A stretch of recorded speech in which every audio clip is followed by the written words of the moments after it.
Voix du bonheur, Florence Aubrin.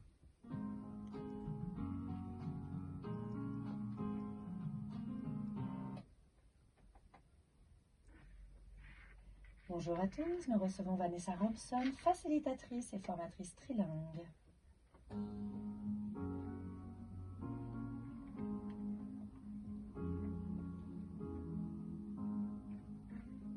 Bonjour Vanessa, bienvenue.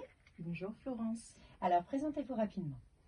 Alors je suis facilitatrice et formatrice trilingue, spécialisée dans la création d'ateliers immersifs et participatifs. J'accompagne les équipes et les personnes à révéler leur potentiel et à transformer leurs différences en force par mon approche de mon parcours de vie, de l'intelligence collective et la créativité. Magnifique. Petite tradition, comment je vais aujourd'hui Vanessa? Alors je vais très bien, je suis lumineuse et j'ai envie de partager justement auprès de toutes les personnes qui nous écoutent. Ah, écoutez, on est ravis, merci pour cette petite voix du bonheur. Alors, passer de l'ombre à la lumière. Pour vous, qu'est-ce que ça veut dire en termes de santé mentale et émotionnelle? Toutes ces personnes qui peut-être n'ont pas eu l'occasion de briller. Du coup, mon approche est profondément liée à ce parcours de vie. Étant neuroatypique et hypersensible, j'ai longtemps cherché ma place avant de comprendre que ces fragilités peuvent devenir exactement des forces. C'est pour ça qu'aujourd'hui, j'apprends autrement, je crée autrement et je permets à ces personnes de se mettre en lumière, de pouvoir aussi parler de ce qu'ils ont comme talent au fond d'eux, qui n'osent pas forcément le mettre en avant.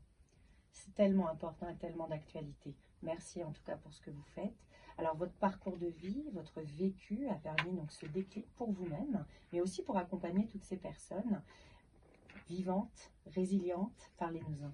Exactement. Aujourd'hui, c'est cette approche-là qui est très transgénérationnelle, sensible, expérientielle, mais aussi basée sur la ludopédagogie, permet de créer ces espaces où chacun peut se sentir libre, s'exprimer, coopérer en étant aligné, créatif et vivant complètement. Et cette thématique-là de l'ombre à la lumière est particulièrement portée dans mon cœur parce qu'elle représente ce chemin qui a permis d'accueillir ces parts vulnérables pour mieux révéler sa lumière, individuellement mais aussi collectivement. Et cela rejoint fortement les enjeux de la santé mentale de nos jours émotionnels que beaucoup de personnes n'osent pas mettre en avant et que j'espère qu'il arrivera à trouver ce déclic-là au cœur de ce que je pourrais transmettre aussi. Merci. Et votre actualité en ce moment, vous êtes sur Bordeaux, peut-être ailleurs notamment? Oui, exactement. Je développe aujourd'hui plusieurs projets où j'ai mis en place des escales atypiques qui permettent de rejoindre ces différents publics pour se rencontrer autrement, apprendre autrement, transformer du coup ce savoir en expérience et de sortir de là avec une joie de vivre partagée au maximum et de pouvoir mettre en avant aussi ces parcours lumineux parce que je tiens aussi une chaîne qui s'appelle Voix Libre où je mets en avant ces jeunes que j'accompagne aussi, mais aussi ces personnes qui souhaitent du coup transmettre un message et laisser une trace sur cette terre en disant voilà, je l'ai fait aussi. Magnifique, merci d'être venu, c'est un joli cadeau. À bientôt. À bientôt, merci.